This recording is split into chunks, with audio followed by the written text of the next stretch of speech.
And welcome back, rugby fans, to Rugby411. As always, I'm your host. My name is Joshua Shibata, and this is our power rankings for Week 6 of the WER 2025 season.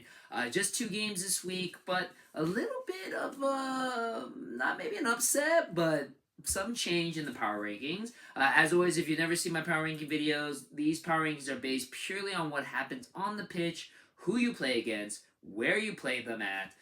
If you're a lower ranked team beating a higher ranked team, obviously you'll jump up higher. If you're a higher ranking team beating on a lower ranked team, you're not going to move nearly as much unless it's a really impressive win, like what Denver does almost every time. It's not affected by conference standings, so just because you might be the top team in the conference standings doesn't necessarily mean you're going to be the number one team in my power rankings. It just usually does end up happening that way. So let's get in on this. At the bottom, unfortunately, number 6, still looking for their first win of the season. Chicago Tempest, who falls short to the number one team, and we'll just put him up there because it's no surprise. The Denver Onyx, 41-0. I feel a little upset because I felt that if you know what's going on with the world of women's rugby, especially in the United States, a good majority of players from Denver Onyx. Now, there's a bunch of players from other teams as well, including Bay Breakers and the Boston Banshees. But all the USA Eagle eligible players are off of doing USA Eagles games. They just recently had a very close loss to Japan in LA at Wallace Annenberg Stadium. They're now in Kansas City preparing for their first game of the Pacific 4 series against Canada, which will be a huge game. Apparently, it's going to be record-breaking the number of attendance. Probably the highest attended game in USA women's rugby history, so that's amazing. But those players are playing those games. They are not with their WER teams. So I felt because Denver has the most players leaving to go off, all of their stars, I felt maybe Chicago had a chance here. Yeah, I was wrong. I was wrong.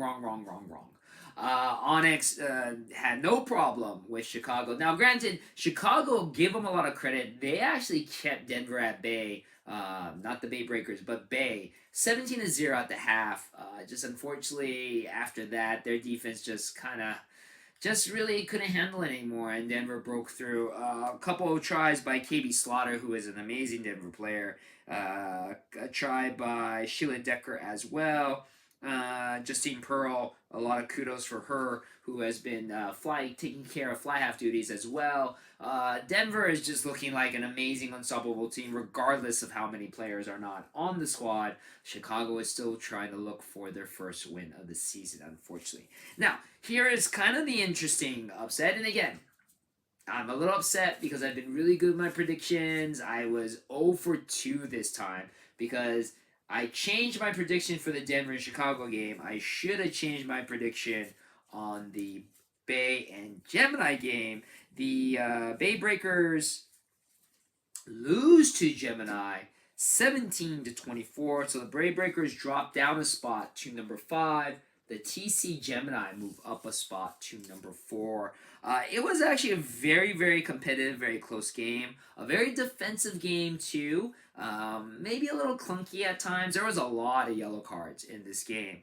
The game starts off with a try by Brogan Mir, who broke free to give Serena Liu the pass, and she got the try. But it was a beautiful try. At the 30-minute mark, a yellow card, the first of many, to TC Gemini, which allowed Bay to capitalize with a try by Mona Lisa Tupou. Gemini, though, struck back with a beautiful try by Sierra Clausen. At the half, it was 12-5, so kind of low scoring. And then in the second half, it was just a bunch of yellow cards. At one point, TC had 2 yellow cards going against them. In the end, TC, though, were able to score a try. They were up by 5. Now, we've been having a lot of technical difficulties throughout the world of rugby. There was a couple games on Major League Rugby that had some technical difficulties. The women's game with Japan, unfortunately, the first 15 minutes were not aired because of technical difficulties there. The clock in this game was off by 5 minutes. So it looked like TC Gemini had the opportunity or the Bay Breakers had the opportunity to tie the game, but the game clock that said there's 5 minutes left was actually wrong. The clock, especially in a rugby game, it is determined by the match official. It's his or her time that determines the game clock itself is actually not the right time. It's what the clock is on the wrist of the match official. But usually they will try to match those times together, and it wasn't. So we thought we had 5 minutes left in the game. It was over. The match official told the TC Gemini that it was done. They kicked the ball out. They won. Everyone looked a little confused, but that was the game. TC though with a big win, 17-15 over the Bay Breakers, and of course Boston has a bye, so they stay at number 2, and New York has a bye. They stay at number 3. I'm not big on moving teams if they have a bye. I don't feel that they deserve to drop a spot or go up a spot because they didn't play. So not much movement there in the power rankings. But those are my power rankings. Let's go and preview the games for week number 7. And welcome back, rugby fans, to Rugby411. As always, I'm your host. My name is Joshua Shibata, and this is our Week 7 preview of the WER 2025 season. It's amazing that this has already been week number 7 for the WER. It's gone by so quick.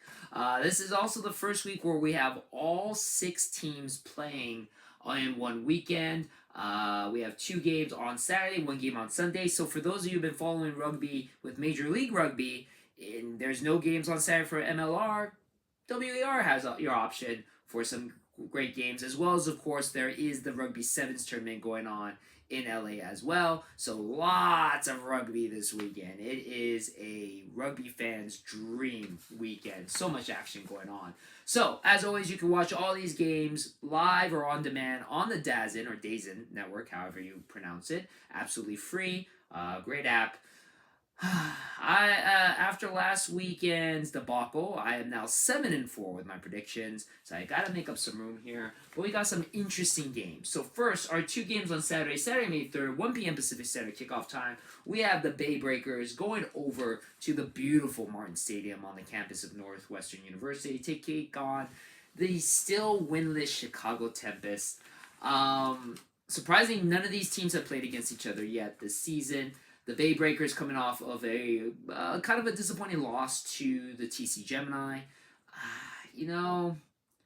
Chicago is a very talented team, but I just feel the talent on the Bay Breakers is still pretty high, despite having a couple of players in the USA Eagles squad that's playing this weekend against Canada.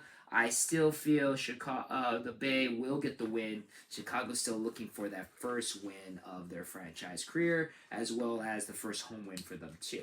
5 p.m. Pacific Standard Time, we then have the New York Exiles taking on the TC Gemini, who just came off of a win over the Bay Breakers.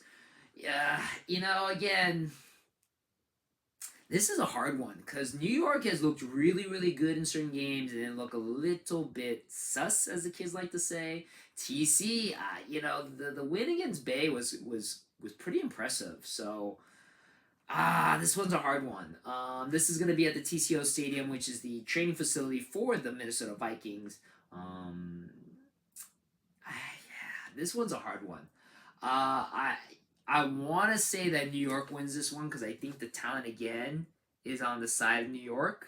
So I'll give New York the win on this one. Then Sunday, May the 4th. May the 4th be with you. 1 p.m. Pacific Standard Time, we have a very big game. Easily, I feel, the game of the weekend. The Denver Onyx, undefeated, try-scoring machine, taking on the very impressive Boston Banshees, who have also been a very impressive team so far. My number 1 and number 2 teams in the power rankings. This, of course, will be in Boston. At the Veterans Memorial Stadium where the New England Free Jacks play. This is a tough one. I thought maybe Denver might not be so great, or at least not up to the standards that they are when they have pretty much a lot of their star players playing on that USA Eagles team against Canada. But man, they looked really dominant against Chicago. Now, granted, Chicago is technically the lower ranking team, so maybe it's not saying a lot. Boston is a very good team.